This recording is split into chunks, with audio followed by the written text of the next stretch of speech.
All right, we are back. It's Saturday night, around 10 p.m. Seems like a good time to do another Goju Tech Talk. So, hello from Northern California. The dog is around here somewhere. Burrow, come on. I just heard him come in. I tried to capture him earlier, but he ran off. Come on, buddy. See if he can make a special appearance. Today, I actually want to talk about what Deep Blip Records just commented on. So let's read what he writes. Goju, you're the best. Thanks, buddy. I started my journey as a developer at 26, musician prior. Okay, I have a huge amount of respect for that. Love music. I did study the piano for, like a year or two. Not very good. I did practice the guitar for maybe like a year. Also not very good. But I love music. So anyone that says they're a musician or has musical background, it's immediate +1 for me. Speaking of which, coincidentally, I was talking with both Taylor Dozel and Tim Matson earlier today, who I'm going to bring up in this episode, actually, talk about Burnout. But both of those guys are musically inclined as well. And Tim Matson, I think, he's been playing the guitar for a very long time. I think that he writes music, and he might do some singing as well. Matson's just all around anomaly. It's fascinating, all the things that he does.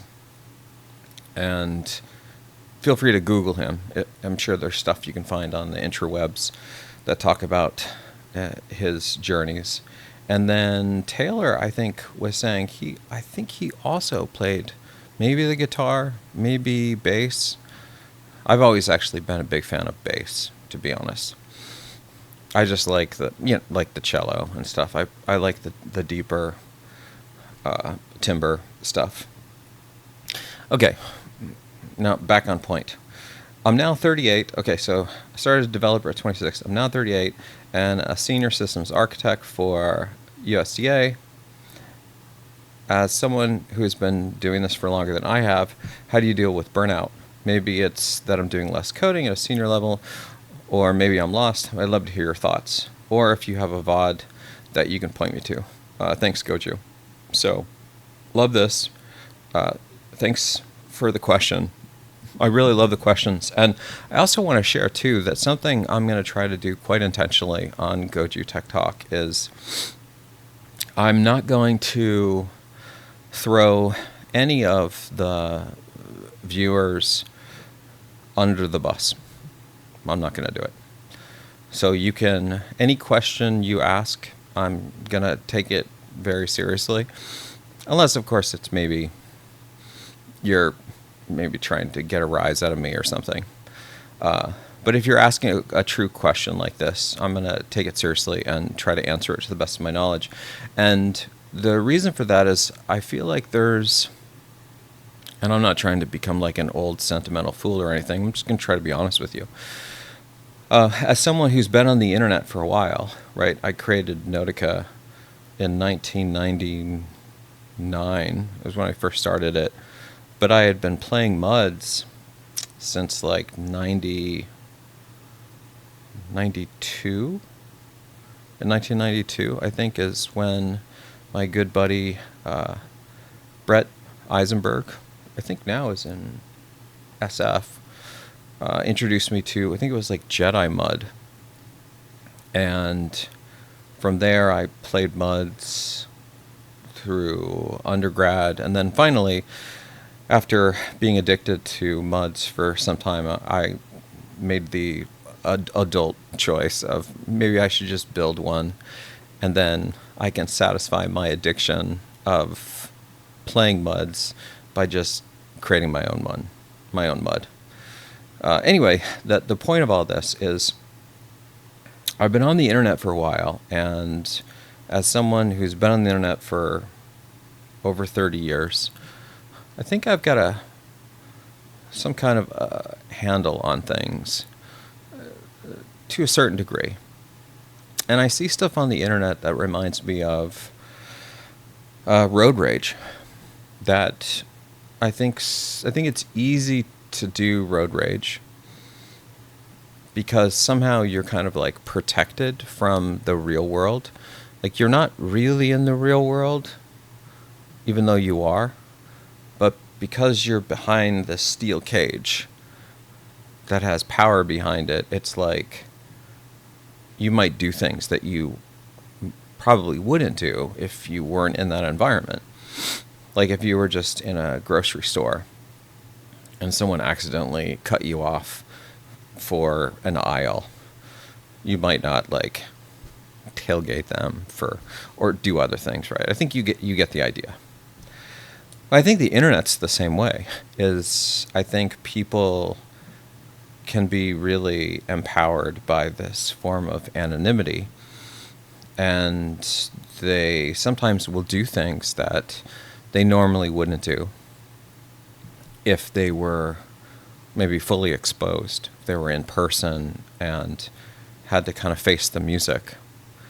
And I know when I first started doing Nautica, I had some bad behavior. You're welcome to Google this, and some of the players have collected my character name on that. That was Nilo, Nijlo, and I'm sure if you Google Nilo Nautica bad behavior, you'll see quotes of me saying stuff when I was in my 20s or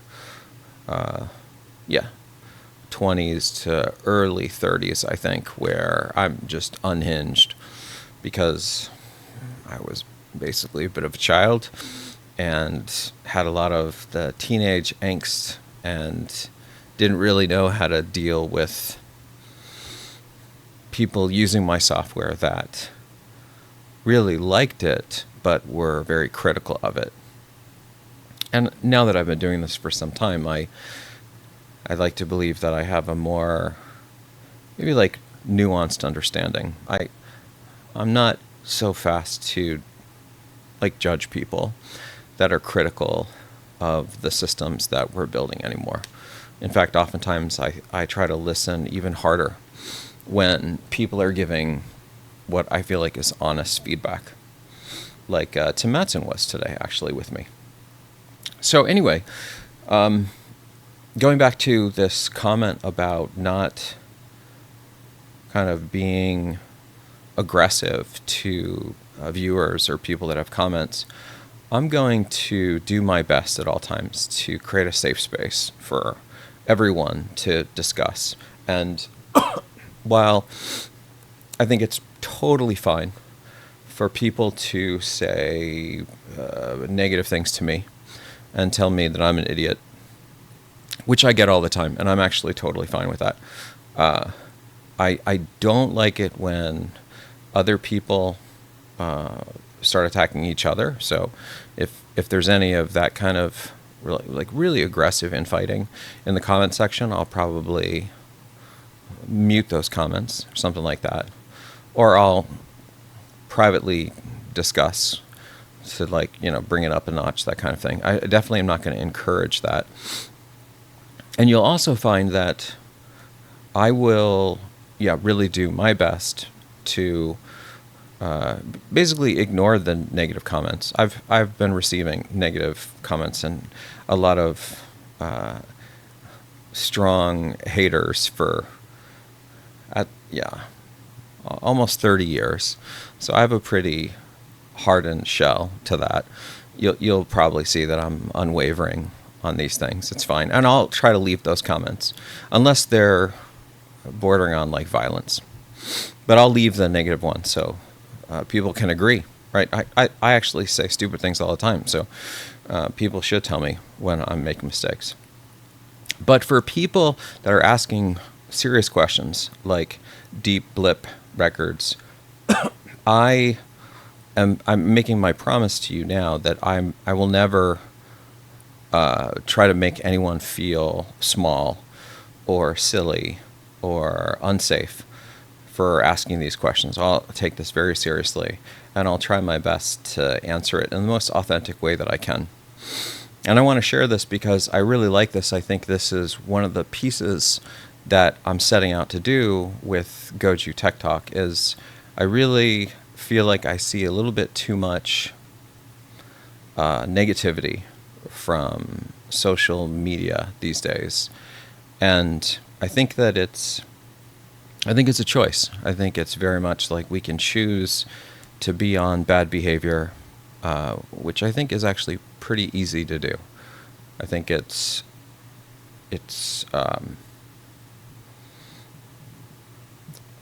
like easier to be negative and jaded and snarky than it is to kind of pause and give people a chance and sort of listen without prejudice. I think that's a George Michael album, Listen Without Prejudice. Maybe somebody can tell me. I get nervous about Googling these things because Google tries to autocomplete in bad ways sometimes. Anyway, great album, by the way. We should add this to our list. Yeah, let's add this. I think it's like... Hold on, if I think of a song here.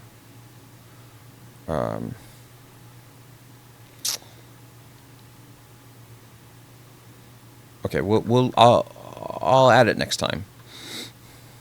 I have a pause here because there's a particular song on there that I really want to highlight, and I think that's the one I'm going to pick next time. Okay, cool. So I think I've kind of explained the view that I have. So I want to explain this because I want people to ask these questions and we can go through this stuff together. And I don't know necessarily that I have the right answer, but maybe I can start to provide some kind of feedback and then people can chime in with other thoughts. So this idea of burnout, yeah, this is what we're going to talk about. Let's talk about this. And this is how you deal with burnout. Here's the... I'm going to make a joke. This is a tech virtue on tech approach to deal with burnout. Stop coding in JavaScript. And you can just replace this with any... This is gonna cause all kinds of just... Let's just really go to town here. I'm just going through the list of of things that are gonna get me in trouble. Yeah, I could do this all day. Here's one that I think very few of us are gonna fight about, right? Good old PHP. I actually, for a while, I kind of liked PHP because I like that you can kind of do OO in it. Up until I think I started to realize that it's trying to essentially run the PHP code on the server, and that's not a very good scalable model. There's like reasons why your web system is not going to be adopted at scale. You offload all the client work to the servers. Okay, maybe not so great. I think that these guys got it a little bit closer to right. But truthfully, this part I think can be helpful. Let's rephrase this. Let's say, we'll say this. This is me just joking, though. Okay, so let's make this clear.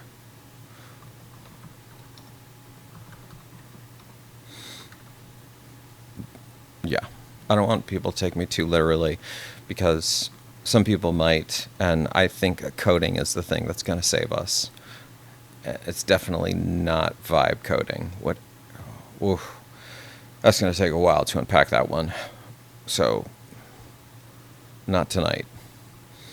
But yes, I've been paying attention, and I have some things to say about vibe coding, and it's not great. It's not great. Yeah. Okay. Now, as far as company highlight, before I go down into actually how I think you should approach this, company highlight, I was just spending some time thinking about this today, and I wanted to go back to modular AI, partially because I think that there are a few tech founders out there today that I'm just like really big fans of. And so during my time at Intel, I had some overlap with Jim Keller. Uh, Coincidentally, Jim was actually I think he was our technical sponsor for machine programming when I was first getting it started. And I'm a huge fan of Jim and think he's hyper intelligent, knows an incredible amount about hardware, just really incredible guy. I hope that his company, his startup, is successful as well. But I'm also there's maybe only a handful of startup founders. It's probably more than a handful, but I have a particularly high bar, and I think it's not so much the bar is predicated on them being super geniuses, and obviously I think like Jim Keller is, and so is Chris Latner, and some others. But I think it's more about them not trying to do things as a money grab. I think that's one of the things that matters to me the most, is seeing people create companies because they're trying to do like really impactful work and trying to make the world a better place. And those folks I'm a big fan of. And I feel like we should have more people in that vein doing startups. So Jim Keller and Chris Latner are two people that I feel like, yeah, they're world-renowned experts in the field. Chris is more of an expert in programming languages, having a storied past and being essentially like transformative figure in programming languages, intermediate representations and things, with the stuff he's done with LLVM, MLIR, Swift, Mojo, and other things that they're doing at Modular. And Jim Keller being involved in countless hardware architectures that have pushed us forward as a community over several decades. I mean, if you're not familiar with Jim Keller's work, I strongly encourage you to Google it and spend a little time reading up about him. Both of them, I think, are really incredible. So just a little bit of a shout out to those two folks, and in particular, Modular AI. As far as our daily song goes, we've got Reach the Beach from The Fix. This is this album. I think this may be their first album. I think. What does this say? I lied. It's their second album. Reach the Beach is the second studio album by the English new wave band The Fix, released. That's also one of the things that's very helpful, I think, as you move forward in life. Is my view is acknowledge your failures and incorrectnesses as fast as possible. Don't try to defend an indefensible position. So the moment you realize you're wrong about something, just own it and move on. So I'm wrong. Not the first album, the second album. Thank you. I will not edit that out. Now, what's really interesting, in my opinion, about this album is how many songs on this are incredible. Now, this was created over 40 years ago.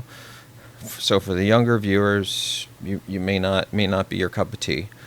But I was actually listening to it again And again, maybe I'm just old and fixed in my love of 80s music, which is partially true.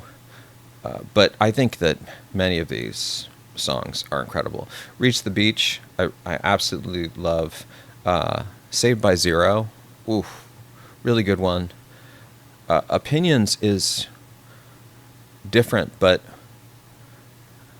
I like it. Like the message of many of these songs, I think, are really fascinating.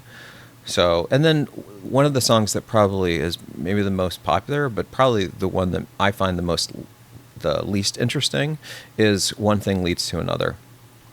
And most of you, if you aren't familiar with the Fix, you may listen to the song and be like, "Oh, I know this song," and then you probably won't know the others. And so, yeah, I think that this song is a catchy song, but I think these other ones are more nuanced, and at least for my musical taste, they're more interesting. Anyway, check them out if you like. Let me know what you think. And if you have other music that you want to share that you think I might like, please do. I'm always looking for great music. In fact, I think Taylor is starting to send me music. Yeah, I think actually after the last one, I was mentioning Creep by Radiohead. And I think I mentioned that I had like a recording of me singing this for a rock band or something with my brother and some other folks. And then there's another one where I'm doing Billy Joel. Love Billy Joel, long time fan. And so Taylor and I went down a rabbit hole, and I think I actually dug up those recordings and shared them with Taylor, but made sure that they never get shared with the larger audience. Maybe someday, maybe I'll share those, but I don't know. We'll see. But yeah, I'm a big fan of just really, really good music, as I think everyone knows. And then along with musical things, this may seem a little strange given that I'm a super scientist guy and I'm big into tech, and I've got this thing about healing music frequencies. So did I just turn into a hippie? Maybe, but I don't think so. I think that there are a lot of things in the universe that we don't fully understand yet. And I think as a scientist, that's one of the things that's become more clear to me the more scientific research and like the further down the rabbit hole I get and we get with my collaborators in some of the things that we're looking at. So I think that it would actually be very naive to believe that we know all the answers of the universe. And I think there's a reason why these like classical remedies, these things of folklore, like just eat some chicken noodle soup, or have warm tea with honey or lemon, like what people colloquially refer to as old wives' tales, right? But then they work. And when they work kind of in perpetuity, you start to wonder, like, what is going on there? And similarly, I'm a big fan of listening to some of these healing musical frequencies. In fact, every night when I go to bed, I listen to like this low frequency sleeping music, because I kind of have trouble sleeping. Mostly because my brain doesn't want to turn off. So I have to kind of trick myself to be like, stop thinking and just zone out. And one of the things that I do is I listen to that music, and it just kind of calms me down. And this also goes in line with this healing musical or music frequencies. And I want to mention this because I think this is also related to the burnout topic. Is I think sometimes what happens with burnout is we get one of the challenges, I think, with being a software developer or someone that works on the bleeding edge of technology is you tend to be under a lot of pressure to learn constantly. That while I know that some people may get a little annoyed that technologists are paid, in some cases 2x more than other people, or maybe in some cases 10x more. And I don't know that those salary differences are fully justified. I won't even try to justify those things. But I do think that part of the reason for this is staying relevant and not becoming a dinosaur in tech can be very challenging, because you often are required to learn in perpetuity.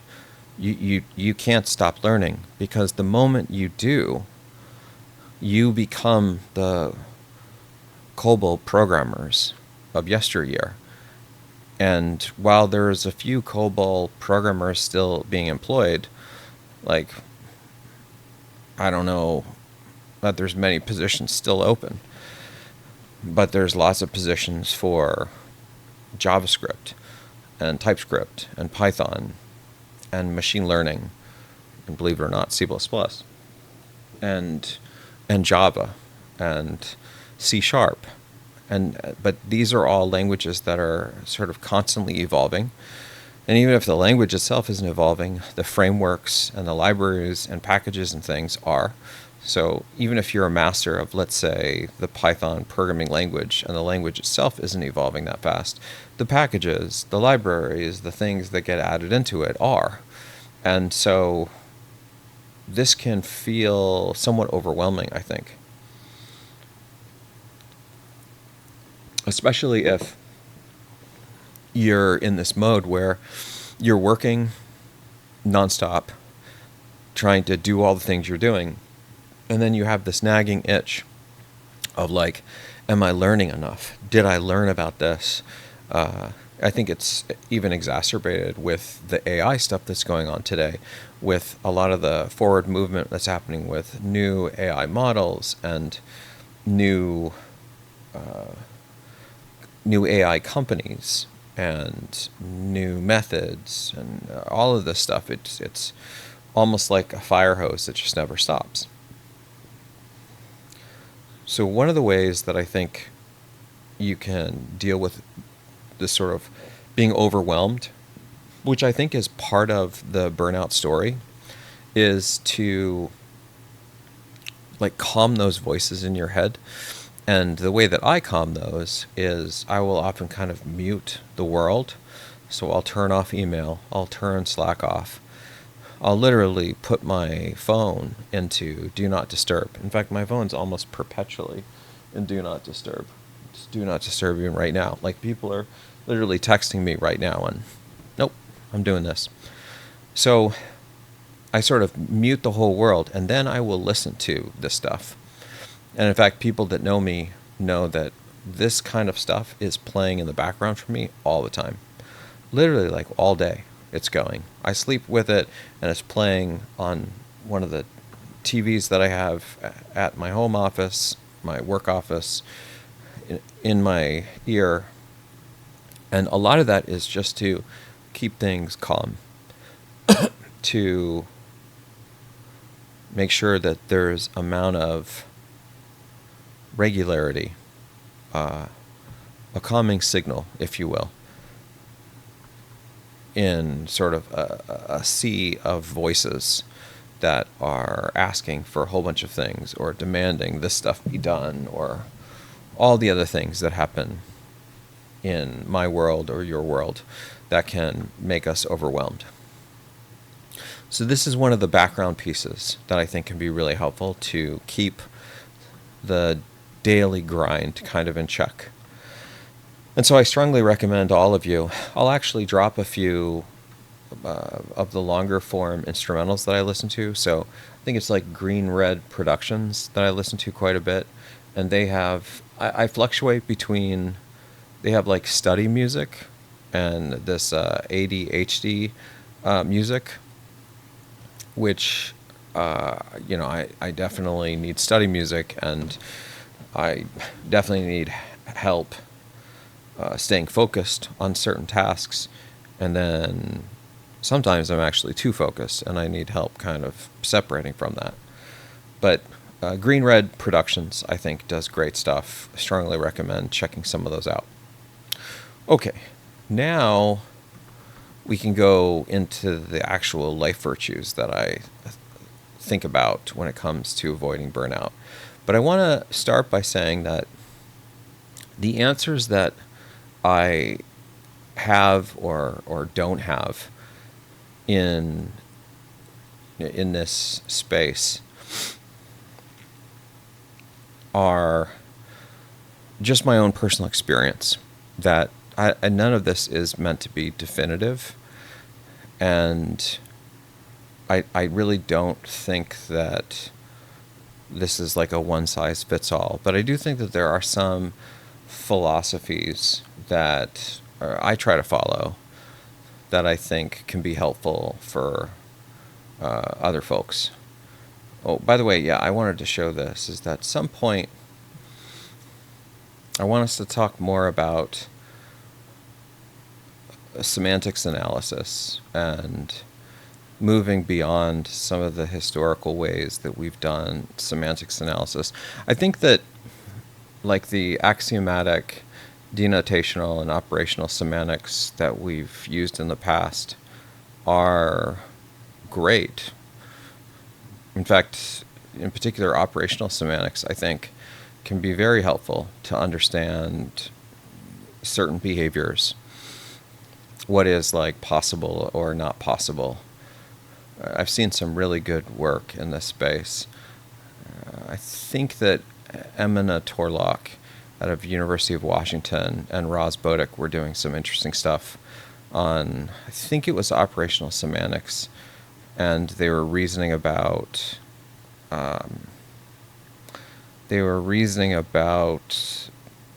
the potential for security vulnerabilities with cache coherence protocols, specifically for relaxed cache coherence for x86, I think. And I think what they showed is there's a way, well, they showed many things, but anyway, there's a little bit of a sidebar. Clearly I have a lot of these, but I think we need to go much further than this. And I mentioned this in one of the earlier episodes, is I care a lot about semantics. I care a lot about intentionality. And I'm really interested in meta reasoning. And I was actually just watching a YouTube video on this. It wasn't meta reasoning about code. It was just meta reasoning about just normal reasoning. And that in itself, I think, is pretty interesting. But the meta reasoning that I'm talking about is more of the flavor of when we're reasoning about code, to not just reason about the code, but to reason about the person or things that were writing that code, and to try to understand what were they thinking. Because I think that starts to get us into the space of intentionality. So, and this is part of what I teach now. I think in the latest version of the course, we get into meta reasoning. And we talk about how you can look at the code as trying to give you hints about things, but you can also reason about the coders, whether they're humans or machines, and then try to understand more details about the code based on what you know about the coders, whether they're humans or machines. And again, this may sound like a little wacky, but let's just be honest. Machines are going to be writing a lot of the code in the future. I mean, machines have already been writing a lot of the code. It's just code that runs directly on the machine rather than the code that is the things that we're using to express our intention. So what I mean by that is you'll write Python code, but what actually runs on the machine is not the Python code. It's going to be an interpretation of that through a runtime engine that's going to be far more efficient than the higher order code that you wrote. Same with almost any modern day language, with the exception of maybe like assembly. But who's really, I mean, there are some people that are writing assembly, but most of us are not. So what that means is that the machine is actually writing a lot of the code that's actually being executed. So this has already been going on for decades. This is nothing new. This is nothing to be afraid of. What's different, though, now is the machines may be writing the higher order code that then is translated to code that machines will also write, and then it'll run at these lower levels. But now, as we start to do machine programming systems that are going to extend or fix or whatever we're going to do with our 3 pillars of that code, it can often be very important to understand who wrote this code. What human wrote this code? Because that's going to tell us, like, was it Tim Matson? Was it Urs Muff, who has written millions of lines of code and it's probably really good and you only need to check for some minor things? Or is it some fresh undergrad that has good intentions but may not be an expert in the language? You're probably going to scrutinize those 2 pieces of code very different ways. Similarly, when you're doing meta reasoning about code that an AI wrote, what AI? And what were the details of this? Was it existing code and it was being extended on? Was this code that was built as boilerplate code from a high-level specification? Like, these details will likely matter because they will give us insight into limitations of those models, things that we know we've improved upon. As you can imagine, right, there's lots of things that we can do once we start doing meta reasoning. And I think that we're to the point where meta reasoning makes a lot of sense because we're starting to have data that we can consider outside of just the code itself. We look at the code and we look at the contributor simultaneously, and this tells us potentially a more complete story. When you then fuse this with temporal windows, the passage of time, forwards and backwards, by the way, the backwards passage of time is actually quite interesting, I think. We can go down that rabbit hole at some point. But the easier one, I think, is forward passage of time. And you see evolution of programmers, and you understand how programmers are getting better or getting worse. And I'm talking just about humans now. AIs can have the same issue. And then what we know about those humans. So we can reason about it more as a social networking problem. And this is going to give us the ability to provide far more meaningful feedback in machine programming systems than if you just consider the current state of the code. This is, again, why the mentor system does an analysis of the code from the inception point all the way to now, because when we do things like deterministic time dilation, we can start to reason about intentionality. We can start to understand, like, what were they trying to build here? So what did they actually build versus what were they trying to build? And are these 2 things the same? Oftentimes they're not. And when they're not, one of the easiest things you can do to make things better is make them be the same. as in fix the bugs or complete the features. But then if they are the same, then we can get into the space of what could we reason about that could potentially make this better. Anyway, as we go further with this channel, and we build up enough knowledge on sort of the basic stuff, we can start to get into meta reasoning of code semantics. I think it's actually in my course.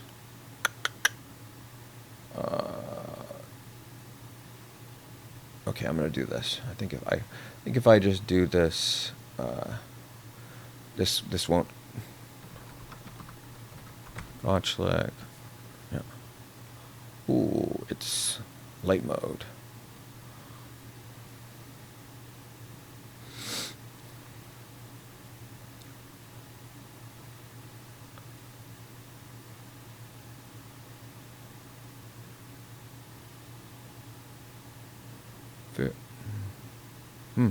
I mean, I thought I had a lecture on this.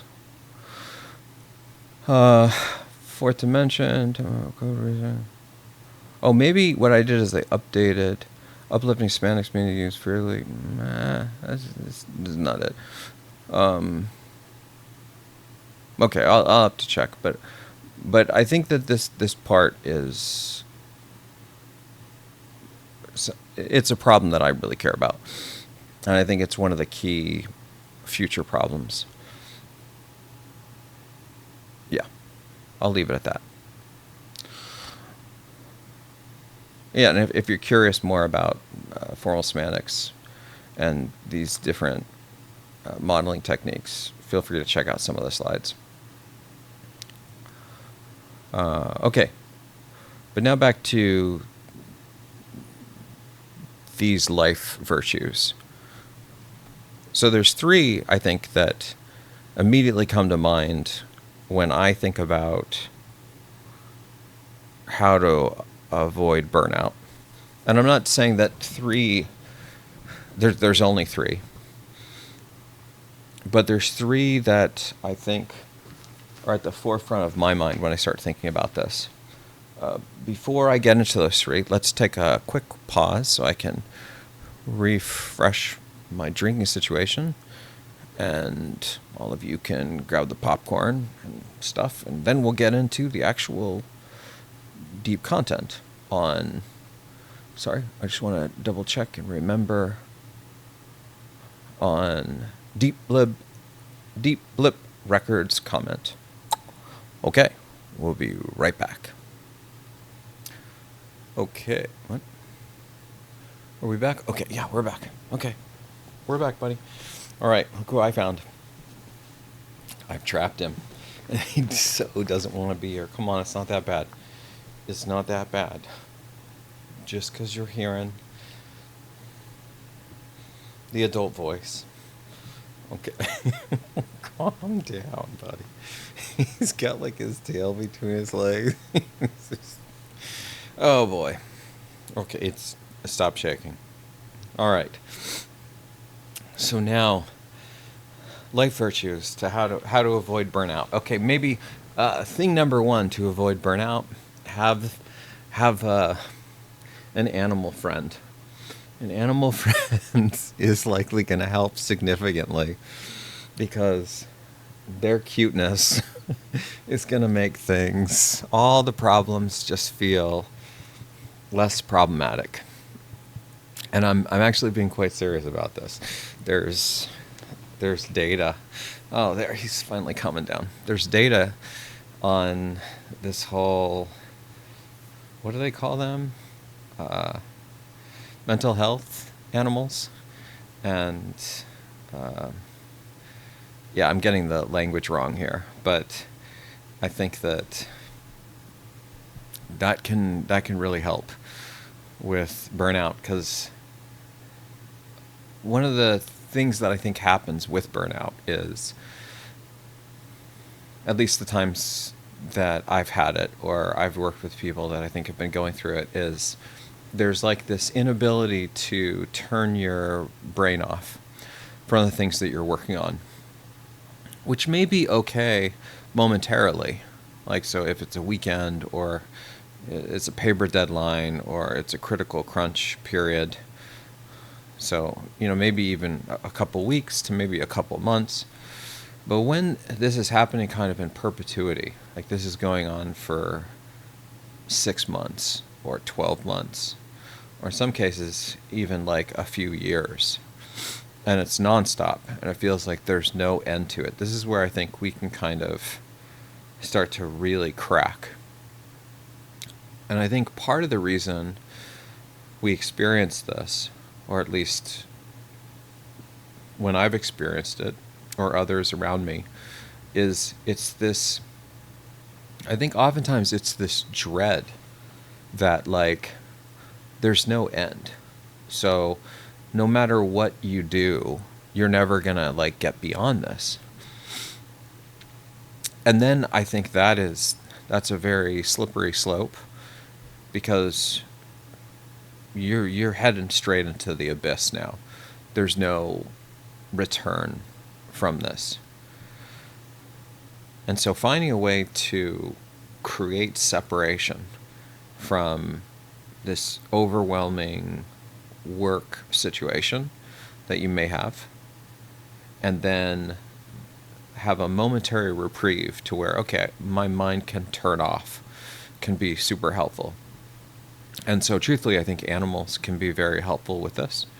I think exercise is also a great outlet to sort of like diffuse the anxiety or the pressure, the emotional and mental pressure that you can feel compound day by day. And so exercise that I find that's really helpful for me, and again, I think everyone will be different, and you should lean into the things that that really are good for you. The exercise that I find most helpful is weightlifting. I think is great. Doing a small amount of light running. And part of the reason why I say a small amount of light running is I used to run longer distances, and I don't do that anymore. And I'm not sure if I could do that anymore, but for me, I think there's sort of diminishing returns once you start going too far. And what too far is, in my mind, is, and again, I'm not trying to discourage people to not do this. I'm just having run, like, some long distances. I think 10 miles is probably a reasonable cutoff point for me these days. So oftentimes when I go run, I'll do something anywhere between maybe 2 and 6, maybe 7 miles, but generally not more than that, even if I can. And again, maybe this is an age thing. I'm just getting older, and my knees aren't what they used to be. So do what is appropriate for you. I also find hiking can be great, especially because hiking is in some form resistance training. So you're getting cardio exercise. It's good for it's sort of the good aerobic exercise, but it's also anaerobic because it's resistance training because of the elevation change. So you're using your body weight to actually strengthen your legs, both on the way up and the way down. So oftentimes people think it's only the way up. It's actually on the way down too, because you're using your leg muscles for stabilization and to resist the weight of your body as you're going down. And you actually, I think, use inverted muscles on your legs for these. And I'm probably going to get the leg muscles wrong. I mean, you're using your whole leg, but when it switches the emphasis, I think, when you are going down. I think there's a lot more focus on, I want to say, your quads, because your quads are constantly flexing to keep you from slipping and falling. And I think your hamstrings actually get more work on the way up, because you're kind of pushing off.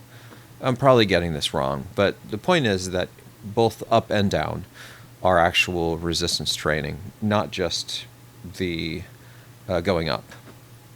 So that one's great. Stair stepper as well. It doesn't get the way down, but I think that's also great exercise.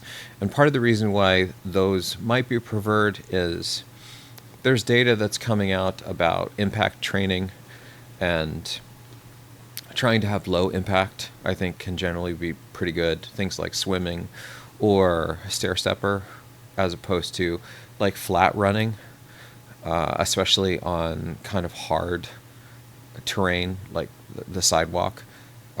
These types of things over a prolonged period of time can maybe not be super great. Again, not trying to encourage people not to do exercise, but having run maybe hundreds of miles on these things, the consequences, I think, can be advanced arthritis. And I think my shoulder is like a really good example. The shoulder thing has more to do with weightlifting than running, but yeah. Anyway, that's maybe the first piece, is the exercise. And doing this, I think 3-4 times a week, I think is really helpful. Really great way to just calm yourself. Exercise oftentimes will get you immediately out of any kind of headspace you're in. At least that's been my experience. And part of that is most exercise is painful. And when you're experiencing pain, it oftentimes is hard to not think about the pain.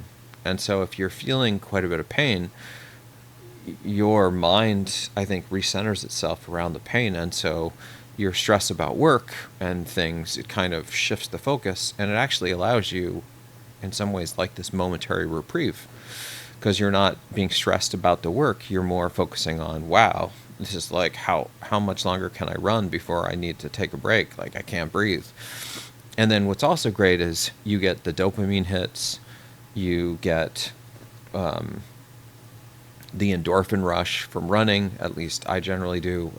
As long as I run probably like at least 3 miles, I'll get a nice endorphin rush. And yeah, there's a bunch of sort of good things that happen chemically in your body. You get this sort of what they'll talk about, the natural high. And I think for sure you get a natural high from exercise. Other thing with exercise, which is maybe a slightly different form of exercise, is like these physical hobbies. And what I mean by this is it can still be exercise, but it's almost like you're doing this other thing which has exercise components to it, but it's the hobby really that's the focus. So for example, Tim Matson is like an expert kayaker. And so kayaking is one of his things. Kayaking is also great exercise. But I think he does it largely because he loves kayaking. Other people do like winter sports, skiing and snowboarding. And so there's this exercise component to it, but principally it's like the actual activity. One of the things I do myself is I'm a snowboarder, and I used to ski, but I mostly will snowboard when I'm on the mountains these days. But the new hobby that I have is I really like what I call my wheel, or wheels. And that's my electric unicycle, my EUC. In fact, I'm wearing this shirt today. This is Rev Rides, I think. And they are one of the distributors for one of the EUCs that I have, or wheels. And the EUCs, what's great about them is, I'm just going to try to keep it real here. It is a little dangerous. And the moment that I get on the wheel, I know that, and keep in mind, I'm fully covered in all the protective gear. So I've got the helmet, I've got the elbow pads, the knee pads, all the stuff, shin guards. I'm really face mask, this type of thing. I'm really covered up because I think falling on EUCs is not a question of if, it's just a question of like how often. And while I think I've been doing EUCs now for maybe 3 years, something like that, and I'm by no means an expert, I will say that it's gotten easier, and I can, if I'm not going crazy, I can reasonably get around at this point without bailing. In the early stages, yeah, I mean, I would bail quite a bit, and I had tons of bruises and things. Again, not going too crazy, not trying to go, like, I have certain rules that I generally won't go more than like 40 miles an hour, I think is usually, I have, my EUCs will go up to maybe like 50, maybe 60 miles an hour, but I've never, I don't think I've ever broken 40 miles an hour. And going just 30 miles an hour on an EUC, I think can be, I mean, depending on how good you are. I'm not that good, so 30 is just fine for me. But I think that is another great way to reduce stress and help avoid burnout. These types of physical hobbies where you're doing an activity that you really enjoy. Maybe it's playing pool, maybe it's going on hikes, maybe it's playing basketball, you're on your EUC, maybe it's pickleball or whatever I don't know if that's the name, but walking the dog, something that involves exercise sort of peripherally, secondarily. I think that can be great because it can feel very rewarding and that you're getting to do something that you like, but you're also getting exercise. And what is awesome about exercise, I think, is it can be mood regulating, that you will really kind of just level out your hormones. You'll create good chemical balance. It's very healthy for you, which is going to improve brain function, or there's data that shows that it will. So these types of things, I think, are the first passes that I have on burnout that I'll try to do perpetually. So every week I'll try to do exercise. And so this week I did some weightlifting. I'm still recovering from this shoulder surgery, but I'm able to do light weightlifting again. And I think I did maybe like a 4 mile run. I think I only ran once this week. And then I walk with the dog. Try to do this multiple times a week, and when he and I go out, we'll do 2-3 miles, and then we usually start out walking, and then we'll kind of do like a light jog, and then when we turn around, he tends to want to run back home because it's fun or something, or he's going to get a treat.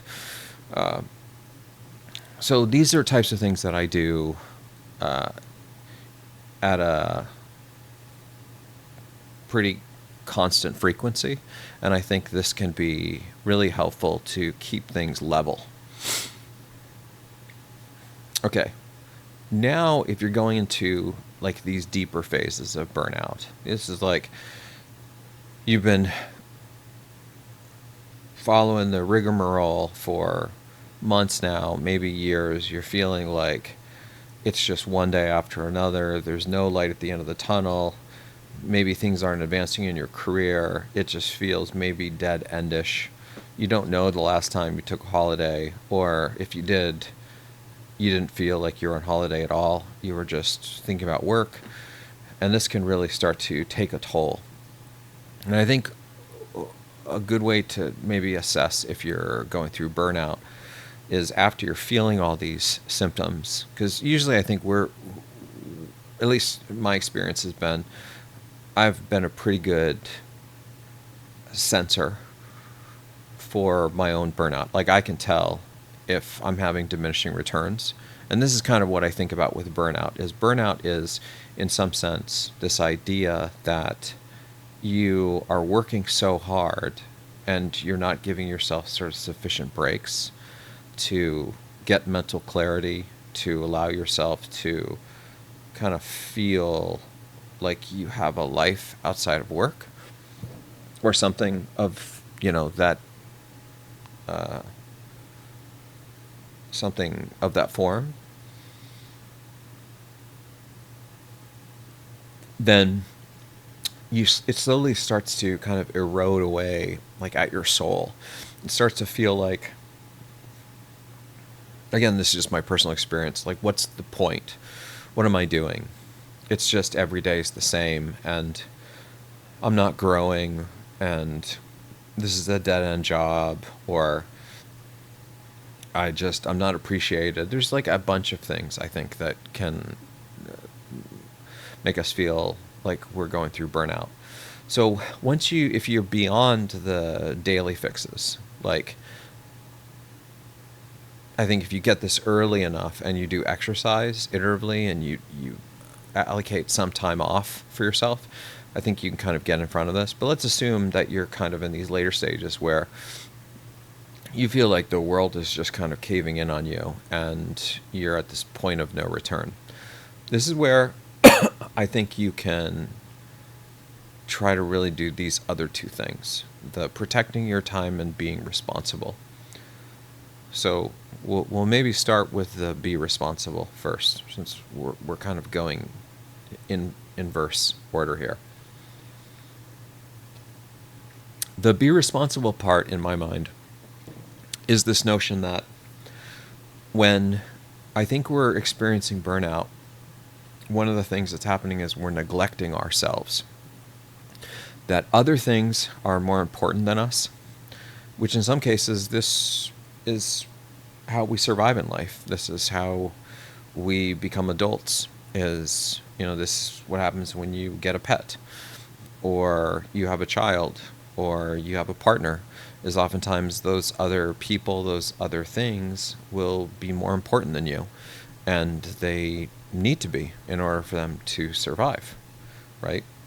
Like my dog, bless his soul, he relies on me for his sustenance. I give him a place to sleep, and I'm the one that gives him the food and the water. And if I don't fulfill those, then he won't get those things. And therefore, he has to be a higher priority at various moments, because he needs those things to live. And so during those moments, he's priority number one, and I'm like number 2 or 3 or whatever. And I think that that's fine. That's how it should be. I think your partner should be more important than you at some intervals. And same with your children. Same with your job. I think it's something that's constantly being reevaluated throughout the day, or throughout the week, or the month. When you get a new job, oftentimes that new job needs to be priority number 1 until you establish yourself. And then once you're established, maybe you can ease off the trigger a little bit. Similarly, you get into a new relationship. That relationship, if it matters to you, maybe that needs to be priority number 1. Or after it evolves enough, it needs to be priority number 1 to make sure that it's flourished. Or let's say that you have a relationship and things have hit some kind of breaking point, and maybe in order for them to survive, you need to make them a higher priority than work, right? And so you do, until things kind of get back on track. So all of these shifts to you being second or third place, I think absolutely makes sense, and it happens. But I think if it happens in too much repetition, with too much frequency, and a lack of you being number 1, even if just momentarily during one day out of the week, this is, I think, a recipe for disaster. And this is, I think, one of the main reasons for burnout is you don't give time for yourself. And time for yourself could be as simple as you go to the gym. You allow yourself 2-3 hours at night for you to just watch Netflix, or you give yourself time on the weekend to go walk the dog or go have a long hike. I don't know. Everybody's different, but you're making time for yourself. Read a good book. Whatever it is that kind of gives you your peace, it is your zen.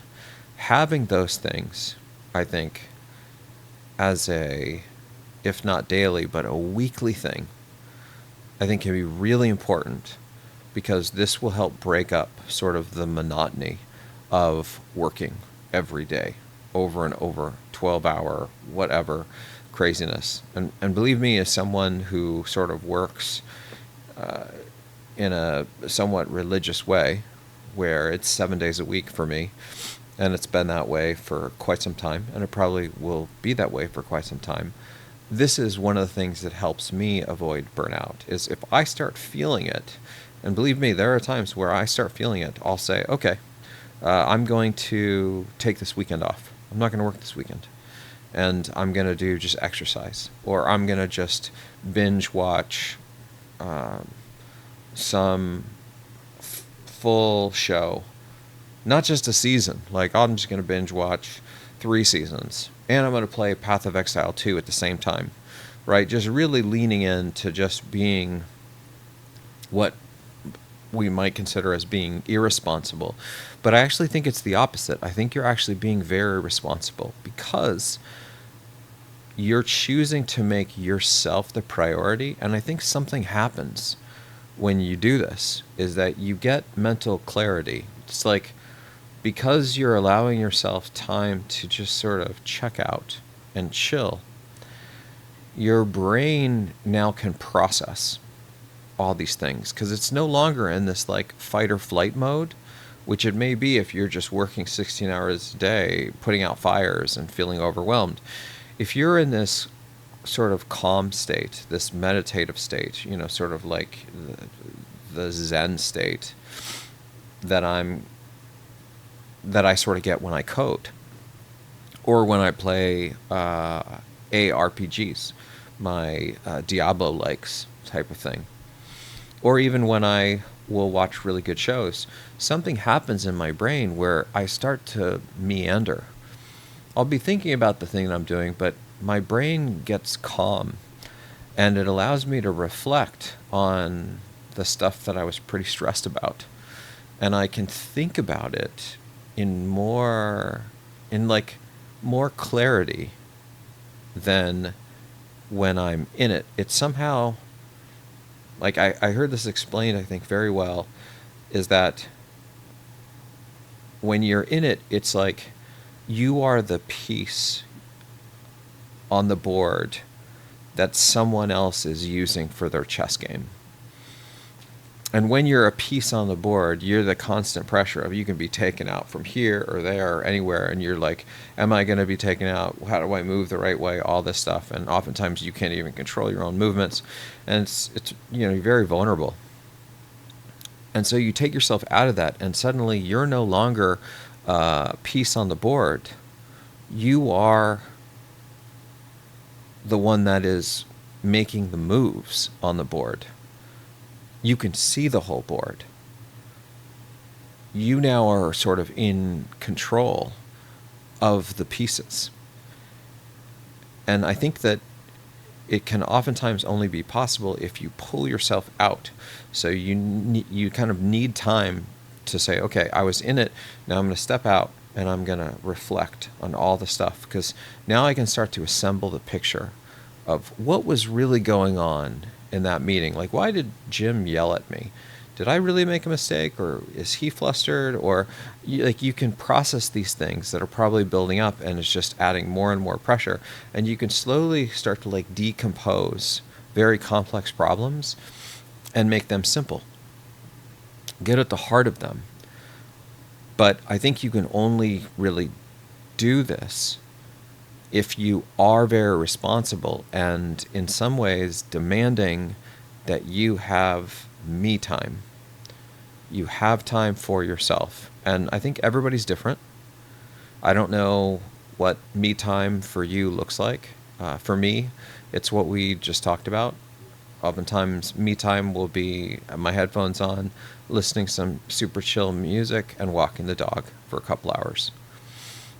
Literally for a couple hours. And that will, after about 30 minutes, something magical happens. I kind of lose track of myself. I'm no longer thinking about walking. He and I are just in the zone, and we're just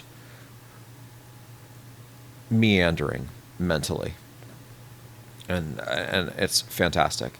Oftentimes, too, playing video games, I'll first start up the video game in 15 minutes, I'll be kind of into it, and after a while it becomes kind of mechanical, even for someone like me that's meandering, and then my brain will start to wander again, and I'll start to decompose things, and it's like I'm playing the video game, but I'm kind of not. I'm kind of off in Never Never Land while I'm thinking about all these other things, and it's like this level of engagement where you are mentally engaged, sort of like driving a car.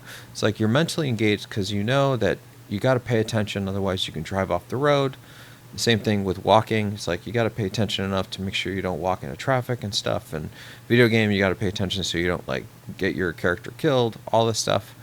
But does it require your full attention? Depends. If you're on the freeway at 2 in the morning and there's like no cars on the road, I mean, put it into cruise control. You have like the AI driving assistant. I think that's a pretty good way to meander. Now, again, I'm not saying be irresponsible and don't pay attention. I'm just saying, like, with proper discretion, there are things that we do that we need to be awake for, but we can allow ourselves like this mental reprieve. And it's amazing the things that we can explore and sort out by doing these small things, just by going on a walk, just a change of scenery, just getting the blood flowing, again, going to drive the car, whatever it is, something that's sort of going to require mental energy to stay awake, but not so much to where you can't drift into your own thoughts. And I think that is one of the best things that you can do to avoid burnout, especially if you're in the, like, sort of the death throes. You're the final stages of what feels like I'm about to snap. Is say, okay, I'm about to snap. Look, I'm not going to work this weekend. I need me time. And you say that to your work, you say that to your partner, you say it to your family, whatever it is. Say, look, I'm just going to take this weekend off. Or whatever you need to do. That's the responsible thing in your life. And then you give yourself time to just be you. And find your center. And allow yourself to kind of detach. And allow your mind to breathe. And I think amazing things can start to happen from that. And that leads us into this final point about protecting your time. These are actually on the list somewhere here. So be responsible and protect your time. Here's be responsible. And so, yeah, this is kind of interesting because the responsibility we're talking about here is being responsible for yourself. So it's not just be responsible and like do work and be a good husband or wife or partner or whatever, but also be responsible in taking care of yourself, right? Like self-care is a real thing. And I don't mean go all like, snowflake where it's all about you. No. That's not what I'm talking about at all. And I would say strongly resist that urge to follow the advice of like your main character all the time. Absolutely not. That understand that most situations in life you are not the main character. And that's really good. That I think really only semi-strong claim, I think really only narcissists think they're main character all the time. And so anyone that comes in and their main character in every situation, by the way, main character is like a role-playing game reference, is like you're not always the main character. Sometimes you're the NPC. Like I'm even the NPC in my life, like with my company and my teaching stuff. How is that possible? I have a board that I answer to. I have investors. I have customers. I actually have employees that I'm responsible for. And the truth is, I see myself as secondary to them, that they really need to be the main character in almost all my interactions. And I'm very particular about the people that join Merly, and I really want to take care of those folks. And so it's really important for them to feel like they're the main character when they talk with me, not the other way around. And I think a lot of founder CEOs get this wrong. Not just founder CEOs, just executives in general. They want to make it about them. And I think that's one of the reasons why we have bad leaders and we have stuff go sideways in tech quite a bit. So that's the be responsible part, and avoid main character syndrome, and then protect your time. Yeah, here's protect your time. The protect your time is really understanding that you only have 24 hours in the day, and everybody has the same 24 hours. Now, there's ways, I think, to make that 24 hours feel longer, and there's things we can do that make it feel shorter. One of the ways I think that you can make it feel longer is to put yourself in situations where you have more discomfort. So the more discomfort that you have, the longer the days will naturally feel, which is kind of interesting.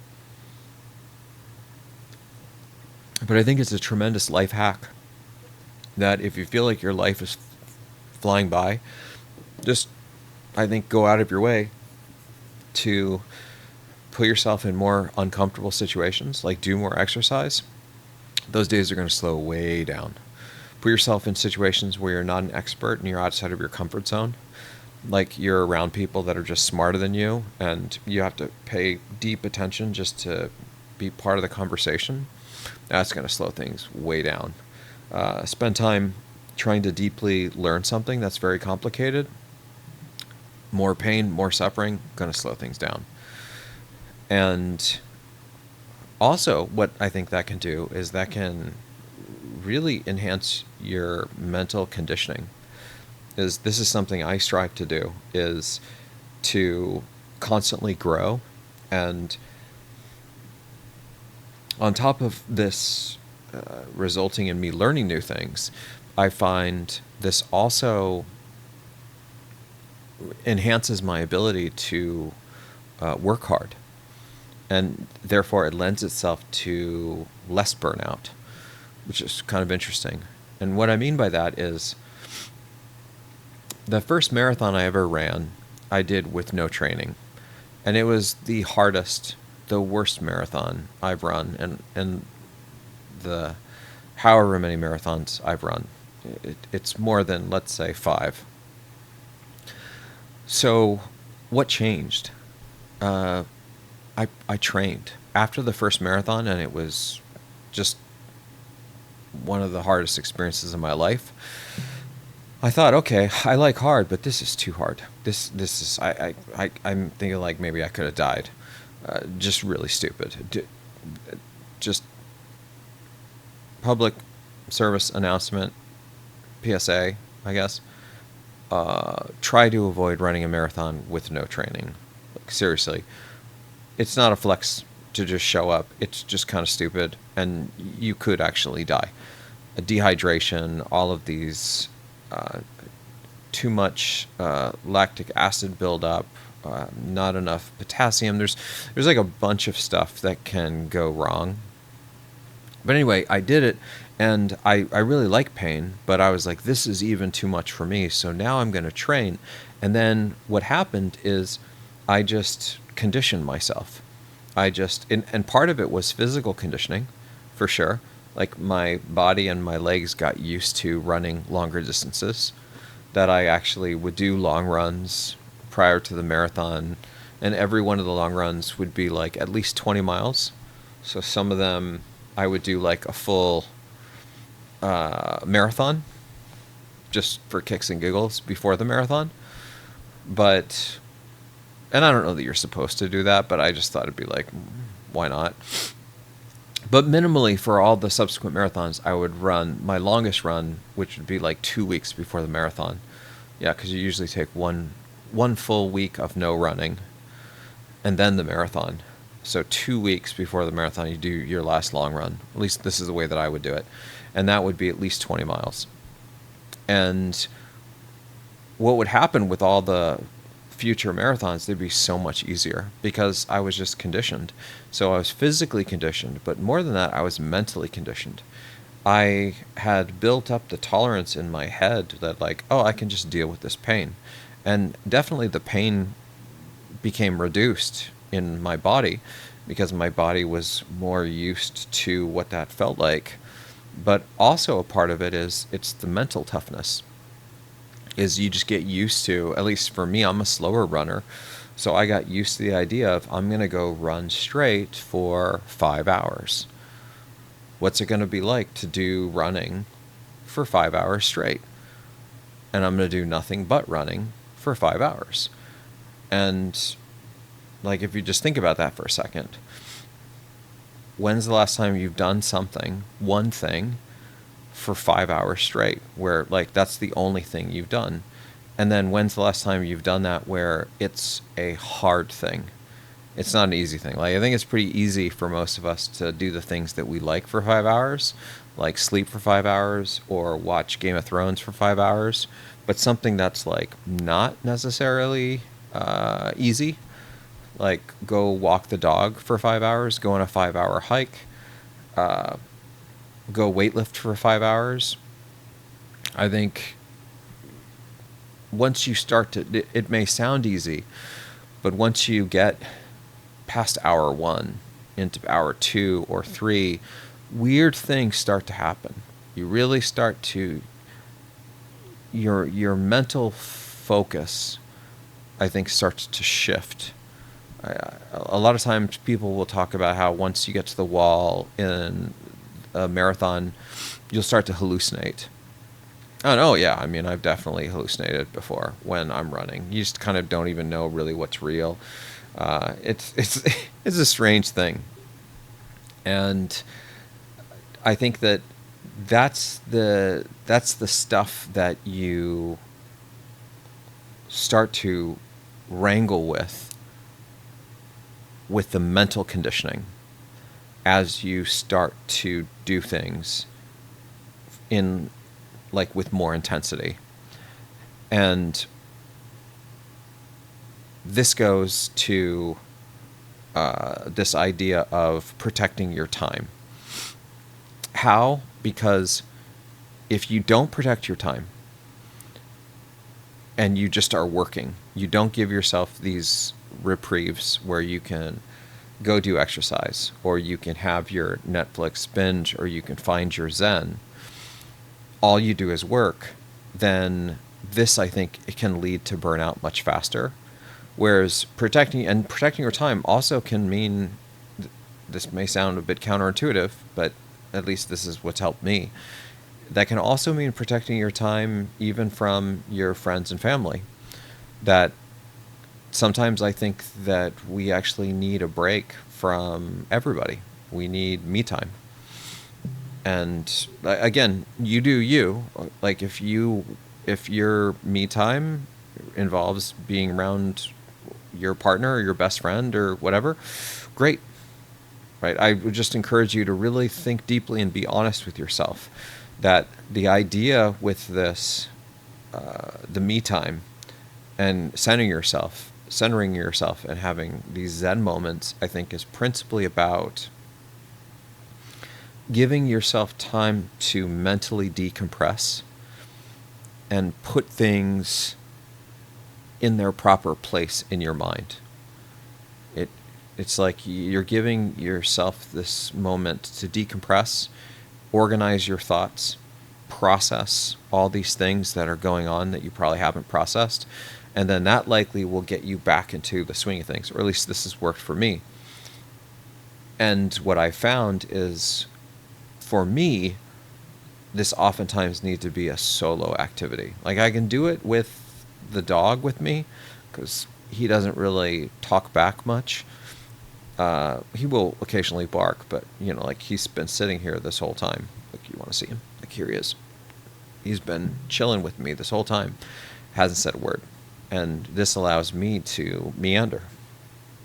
And the thing is, I think he kind of likes it. Makes him feel safe. So we both win. But if you do this with another human with you, I think sometimes it can prevent you from being able to go down the rabbit holes, because you may feel this overwhelming urge to have things make sense. And oftentimes when you're trying to organize all this stuff, you don't need it to make sense, because it makes sense to you. And so if someone's with you, they might not understand what's going on. And that's okay, because it's not really about them in this particular moment. It's really about you being able to build a foundation of sanity to get you back into the groove of things, so you don't go through burnout, or you don't burn out. Anyway, I feel like this is a good... You ready to be done? Yeah? I feel like this is maybe a good start to the burnout. I don't think that we've covered this in any kind of exhaustive fashion, but hopefully this gives all of you some insight into maybe how I think about this. I've had many moments in my life, countless moments, where I've been working on Nautica or doing my PhD or even doing Merle, where I've literally thought, I'm at the breaking point. This is it. Like, I'm not going to be able to make it. And then when I get to those points, I really just say, okay, I need a day. And I take a day. And sometimes I need a couple days. But usually, yeah, that's the extent of what I need. 2 or 3 days tops. And what I will often do with that is I will just eject myself from the normal rigmarole of life, and I will go on a drive, or I'll go do intense workout things. Maybe I'll go into the mountains and I'll stay at a cabin, something to have like change of scenery. Almost always it will have to do with some form of exercise. EUC is one of the things that really does it for me. It's actually really good for like your stabilization muscles, but it also makes me feel very alive, partially because like a little bit of the sense of danger, right? Which I realize is a little bit of an adrenaline junkie thing, and maybe not so good. I get that. I'm not saying you should do it, but I mean, I do keep it only 30 miles an hour. I could go faster, and then that would be not great. And I suspect even that my board is not too like super thrilled about. But look, we've got to do what we've got to do, right? Like, there's certain things. I'm not jumping out of airplanes or anything. But hopefully this gets us started down the path of thinking about burnout. And please feel free to comment if you have other ideas on things that you do. I would actually really love to hear what people think about this. And maybe we can collectively brainstorm and come up with some cool ideas. Okay. Well, thanks, everybody. This has been a fun one, and hope you guys have a great weekend and avoid burnout.